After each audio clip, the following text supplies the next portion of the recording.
Get us started. I'm excited for our, I would say first, but this is Monica's second time doing this, but the HSI's first Ask an NCLEX trainer. We are excited to feature her because she did go through the training with NCSBN and has been presenting, with not only for the learning collaboratives, but with other universities. So Monica, thank you so much for volunteering today to meet with our HSI Learning Collaborative to talk about the NCLEX. So with that, I'm going to spotlight her and I'm going to hand it off for her to present her presentation today. All right. Thank you so much, Jasmine. And thank you all. I'm so excited to talk with you today. I am Monica Harmon. I am a trainer in NCLEX. And so today we're going to talk about the next gen NCLEX. I think it's a subject that's on all of our minds. And I think the next slide, I'm going to ask you a bit for an icebreaker to name that tune. So if your life had a theme song, what would it be and why?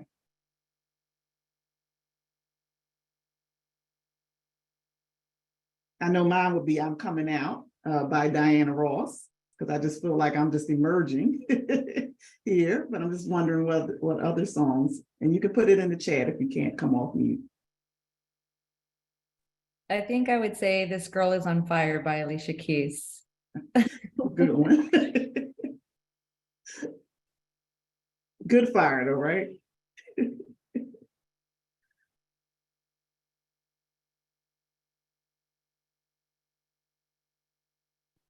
don't know if anyone has, oh, I see some in the chat. I like Every Minute of the Day by The Who. I like that one too. Absolutely. Every minute of the day is amazing, even if it doesn't feel like it.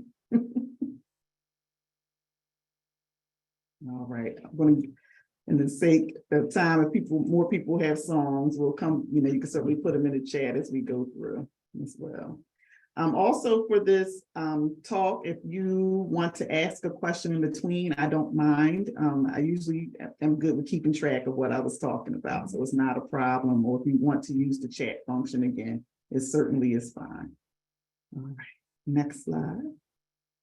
So what I hope that we do during today's presentation to present, introduce to others the next gen NCLEX, also clarify what the next gen NCLEX is, maybe dispel some myths, but then also help you to learn about additional resources from the National Council of State Boards of Nurses as it relates to next gen NCLEX, including further opportunities to become involved, a newsletter that they have about next gen NCLEX, and any other resources about item writing or how to incorporate next gen questions in your courses.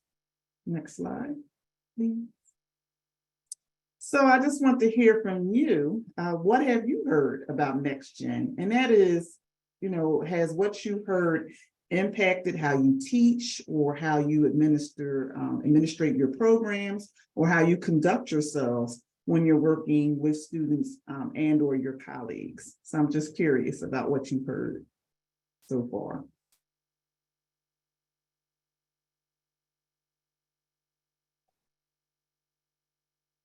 I think the most challenging for us right now was with the development of the questions, the ExamSoft, that we're using, or the software that we're using to develop our exams are not compatible with, developing those types of some of the types of questions.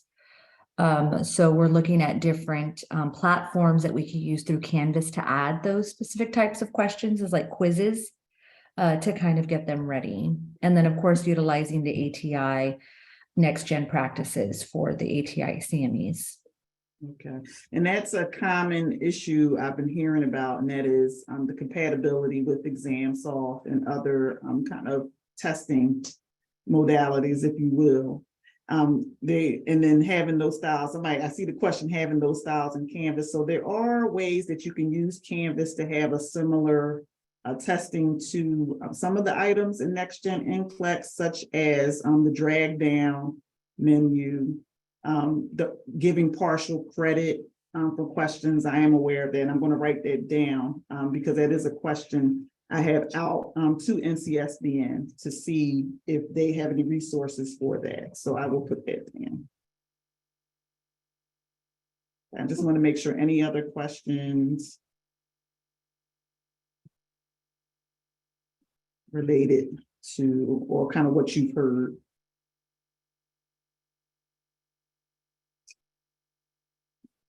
All right, maybe I'll answer some of your questions too as we move on. A good point. Okay, next slide. So my thing is always, why are we changing something that seems to be working? NCLEX is fine. We have all of the testing support companies who have resources. All the books have been printed. Our students invest in online strategies. And so, you know, why is it now the NCSBN seems to change the NCLEX yet again? In the next slide.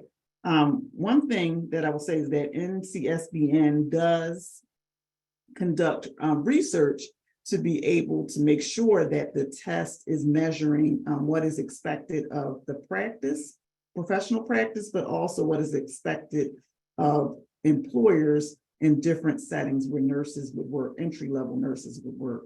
And so we know that the NCLEX does measure some of that foundational knowledge, foundational nursing knowledge, and also the skills that are needed for safe nursing practice for entry-level nurses. And this is despite academic background. So we know there are different entry points into nursing, whether it's as a LPN, LVN, an RN, with either a diploma, an associate's degree, or a baccalaureate degree. And of course, the baccalaureate degree can be traditional or accelerated. So this, again, this exam is meant to measure how safe those new to entry level practice nurses would practice. Also, every 3 years, NCSBN does conduct practice analysis, which does evaluate the knowledge, skills, and the abilities that are needed for proper, competent entry-level practice, and also evaluates the validity of the test plan for the licensure examination. So NCSBN does its due diligence to make sure that the exam is measuring what it's meant to measure, and that is how competent you are. One of the things that has, well, a couple of things have come up in recent practice analyses that prompted NCSBN to change the NCLEX is looking at the current challenges in healthcare today. So we all know our patients, our clients, whatever we're calling them, wherever we are, those that we serve as nurses, we're seeing an increase of acutely ill clients, meaning that they have more comorbid conditions than before. Also, more attention to social issues as well. There's increases because of this acuteness of our patients and our clients. We're also seeing clinical judgment now being challenged, as well as how well do you delegate, who do you delegate to, who else is on the healthcare team, and of course the decision making. And when we think about our profession in nursing, what we're most responsible for are the judgments and the decisions made in healthcare, right? It's because of nurses' assessments that doctors can make their treatment plans, where other ancillary healthcare, whether it's physical therapy to pharmacy, whatever it is that we see as nurses with our patients, and we report that and we document it, because if you didn't document it, you didn't do it. This helps the decisions that are being made by other healthcare professionals. And so newly licensed nurses are now required to make these more complex decisions about their patients at a faster rate. And so, it begs the question, then we need to change NCLEX and how we measure what these nurses know. Next slide, please. And so the other question I had is, then how did NCSBN come to change the NCLEX, right? So they do the studies, I found that out, but then they also did research and to the literature as well to see. Next slide. And then so from 2009, believe it or not, this is when NCSBN started this. but NCSBN reviewed several research reports and engaged in professional discussion with nursing experts. And these are nursing experts at every level, whether it's academia or practice, on the importance of clinical judgment in nursing. So with this report, it was found that 50%, that's 50% of entry-level nurses were involved in practice errors. 65% of entry-level nurses made errors related to poor clinical decision-making, and only 20% of employers were satisfied with the decision-making abilities of entry-level nurses. So that's huge mismatch between what nurses are coming in prepared to handle in healthcare situations and what employers are expecting of our new grads, right? And so we're now saying that if this new grad passed NCLEX, we're saying that they are able to practice at the minimum level.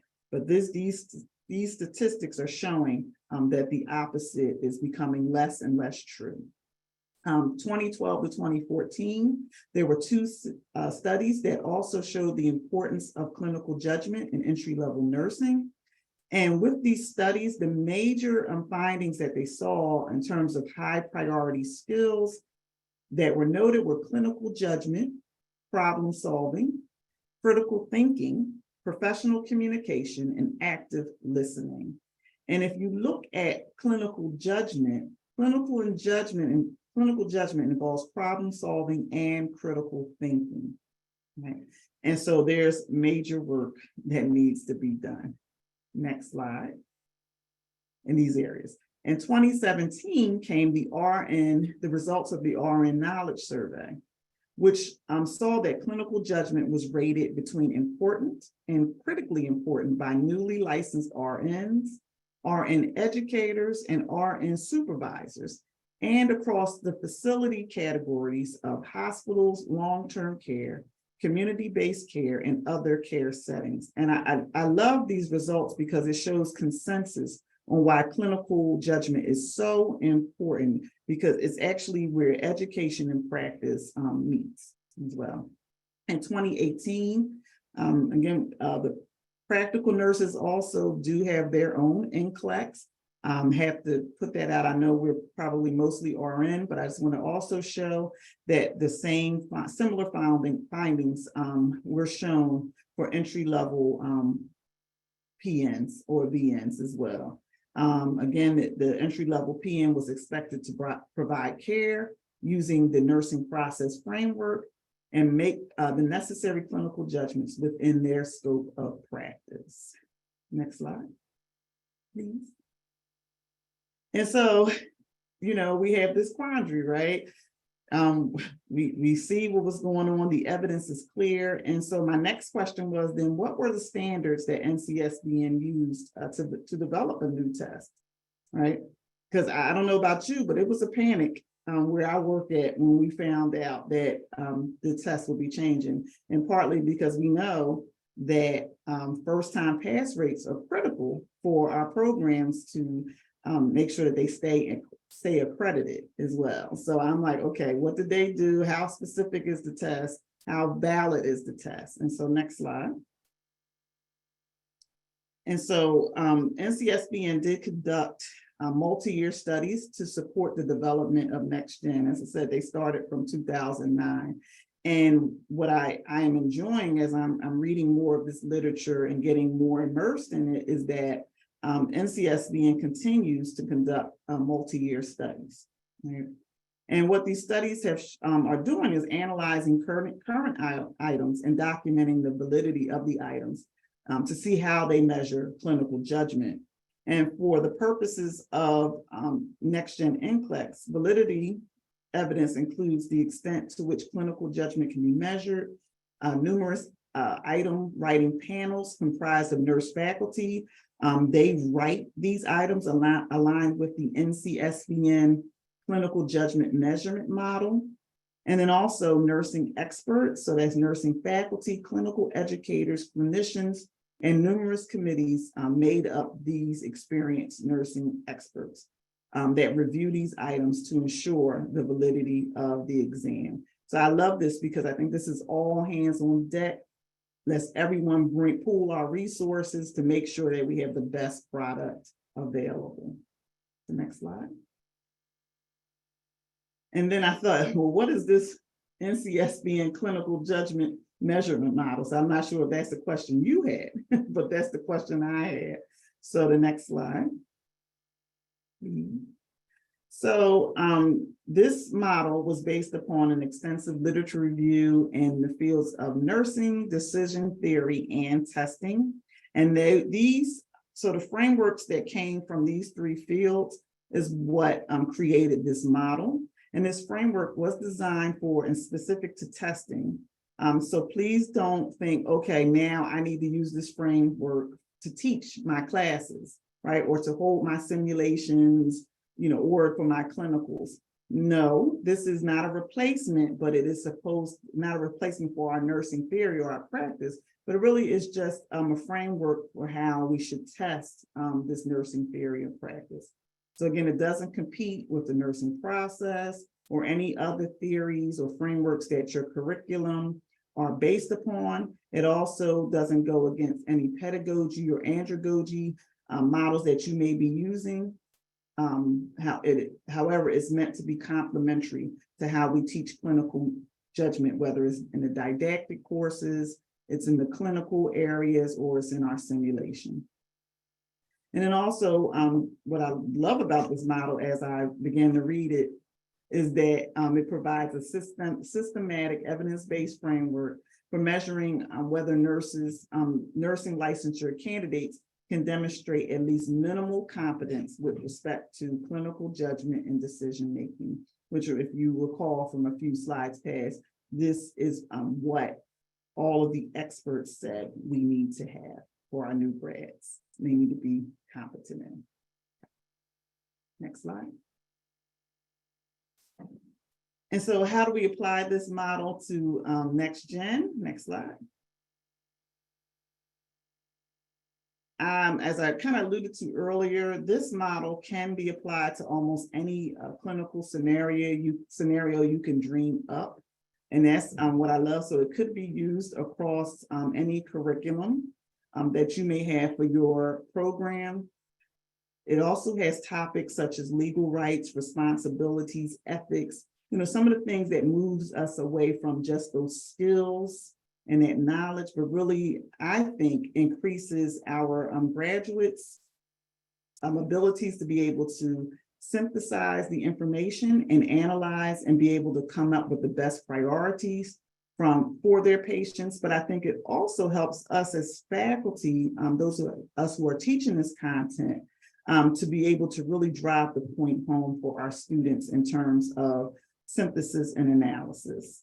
So I just feel like it's an extra tool to help us out. There is research that is being done, that it is continuing to be done, that's applying this model to all topics covered in the NCLEX test plan. And this research did begin in July of 2017. And I do believe that some of the supplementary articles, if it hasn't been sent out, it will be sent out along with this presentation. You will have access to those articles as well, so you can read further. And then, of course, item development is being conducted internally by NCSBN. So we'll talk a bit about how you might be able to help with item development. There's also plans for further test preparation in publishing companies after the research has been validated. That's one question that I have gotten from some of the schools, that I work with, and they're saying, okay, this new test is coming out, and we know April 1st, 2023 is when next gen NCLEX will become available and will be effective. However, many of us are saying, well, are the companies, these test taking companies, are they able to keep up? How do we know that these new tests are valid? And so I think with assurance, I can say that we really won't know until the first test takers take the test, from April 1st on. But I think we'll be able to look at the outcomes of the testing, how many people are able to pass on the first try, And also I'm looking at employers and seeing if satisfaction numbers are going up as well. So it will take some time, but luckily we are conducting the research to continue on. Next slide, please.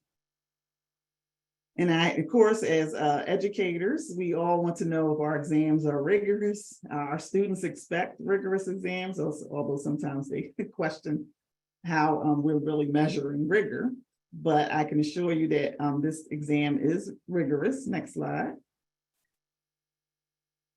Because it will not change in the new exam. And also, I think that the high level of reliability and accuracy that we expected of NCLEX prior of I like to say NCLEX of the old generation, I think that we will still continue to see that high level of reliability. Also, there's the standard of excellence in the regulation of nursing practice. And this focus is really pushing more towards public safety and healthcare needs, which is exciting. All right, next slide. So I know if you're like me, how can I prepare my students for next gen NCLEX? For me, I teach community health and population health. So I'm always wondering, okay, how is what I'm teaching going to supplement the rest of the curriculum as well?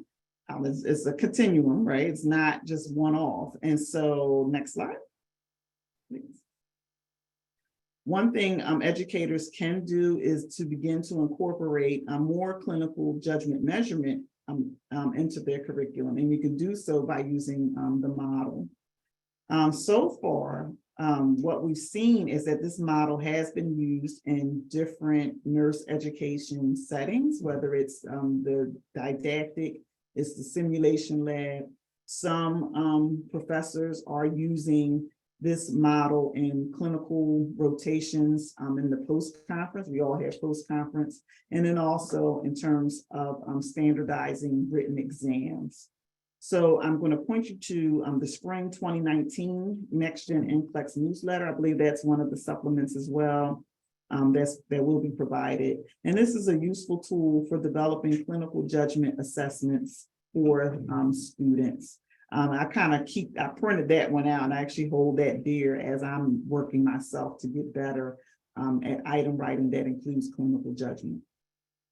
Also, NCSBN has provided education to faculty for this, and I have to put in a shameless plug because NCSBN did not pay me for this, but just that I want to encourage faculty. I know we're all overwhelmed, we're all busy publishing, teaching, researching, but I also want to put in a plug for becoming an item writing volunteer. And I have a link right there, so you can go right to it. You only have to look for it.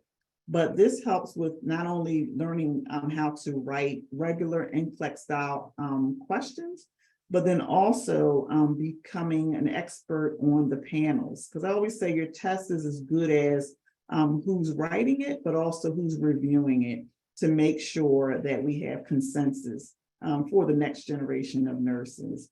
And what NCSBN will do is that you can go to Chicago for a week and learn how to write these questions in this style. And I think that's such a safe environment to learn these skills. And again, especially for someone like myself who teaches public health and community health, population health, making sure we always say those questions that are related to community health aren't on the exam because we haven't had many writers with that background to do so. And so that's why I myself am looking to become a volunteer too. So I just wanted to put that plug out. Also, NCSBN has done its due diligence, I think, to reach out to educators, to nursing programs, to nursing students. You'd be surprised how much our students know about Next Gen. And they're actually asking for their professors to include some of the items that Next Gen will have, like the partial credit. That seems to be a big one with the students I've had interactions with. And then also the test preparation companies as well. And so that's to make sure that we have adequate preparation before the exam changes in April. So, and then of course, programs like these too, as well, has been another effort by them. And then of course, educators, I always say we can best prepare our students by making sure we keep up to date on the nuances of the NGN. So I do have a link here as well for you to be able to subscribe to the mailing list. And I will tell you, they don't overwhelm your mailbox, so don't be alarmed. But anything that's next gen, they give you some informational updates. And again, they're very useful in how we teach this material and help to prepare our students. Next slide, please. So how is in the next gen NCLEX scored? Next slide, please. So our scoring model will basically extend the current scoring model. I think the difference is that in prior NCLEX items were what we call dichotomous models. So either they were scored as either all correct or all incorrect. So it was really this all or nothing approach. And when we look at the new scoring models for next gen NCLEX, we are seeing that there's partial scores of items with multiple points. So the students love that, you know, they hopped all over that one. The other piece is that next gen NCLEX will have standalone items. So these are items that are just administered individually. So they can be either in next gen response types, such as that drag and drop, or the multiple response, or the select all that apply, or the highlight. So I know that the drag and the drop, in terms of how do you start to prepare students, probably that drag and drop and the select all that apply and the multiple response are all, I think, ways that we can add this into Canvas and some of the other learning management systems as well. I still need to check into ExamSoft and some of the other test management systems too, but I do know for Canvas, you do have this capability. Also, the new scoring methods allow for moving beyond the current scoring model. So that's, currently is based on, oh, thank you. You do have an ExamSoft. Thank you so much for that. Yep. Yep. So right now we also have a candidates' responses being scored as all correct or all incorrect. And so with this new kind of multi-scoring methods, it allows for the evaluation of partial knowledge. And I think students of many generations have been screaming for, can you just give me credit for what I know? So I think this actually goes a long way for building relationships too, between students and faculty. The passing standard is determined through a panel of nursing subject matter experts. Remember, that's a volunteer opportunity, but it helps to identify the score associated with a minimally competent candidate. And of course, the scoring models do not affect the delineation of the passing standard. Okay, next slide. So I gotta stop. As an educator, I always have to do a pulse check to see what's going on in the room. And so I have to ask, what tune are you singing now? Are you singing a tale of woe, or are you feeling a bit better about next gen NCLEX? I really just want to know, what questions do you have?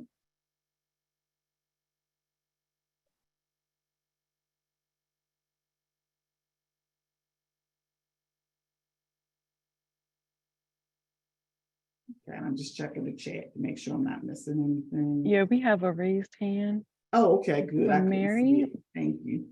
Yes, and I apologize for being late. I was discussing a lecture.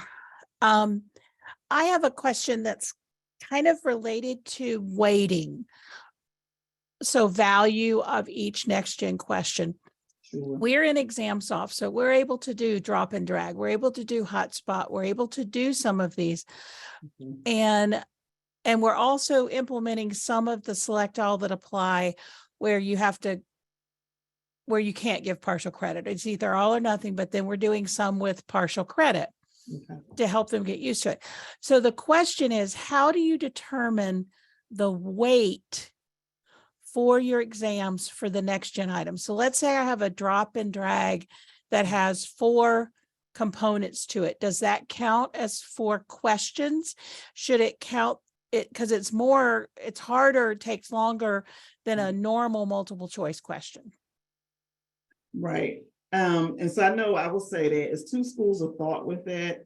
If you count it as 4 questions, then you would have to decrease the total exam by 4 questions. So for example, if you had usually do a 50 question or 50 item, you would have to make it more of 46 to make it, the equal weight. Or you can still have, for example, the 50 questions and can give some partial credit. So then it would be decimal points for the grades as well. Okay, I was curious what other people are doing. It does for us depend on the type of question.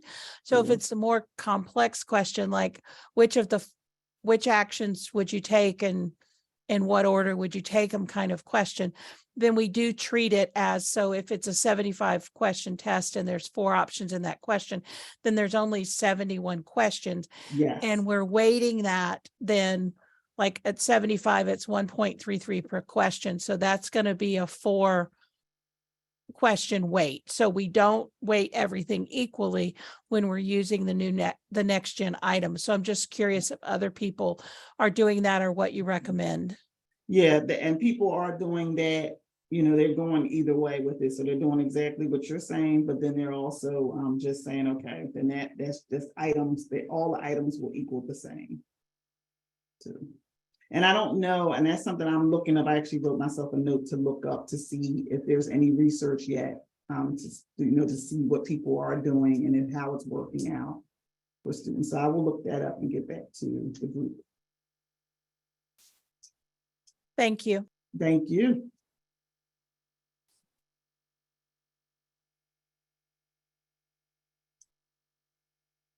So any other questions? I don't see any hand raised. Does anyone Okay. have any questions or want to put anything in the chat? Okay. All right, thank you. Next slide. Oh, that's it. That's my thank you. All right. Great. Well, Yes. thank you so much, Monica. She shared her contact information on the screen. And of course, we have other NCLEX trainers as well that we will send their contact information with this recording. Monica has also given us a lot of resources that we will add with the recording that we send once it's available. But we do, if you have any questions, make sure you tap into her before we close out today. But if not, we want to thank you all for your time. And of course, you know where to reach us if you need us. And we'll continue to focus on the NCLEX for the next several months. There will be a scheduling adjustment happening next month because we want to focus on a joint learning collaborative activity, like workshop style thing. So I will share some information with you all either later this week or early next week. So thank you all for joining. And if there's no other questions, we can give you a little bit of time back to your day. Thank you, Jen.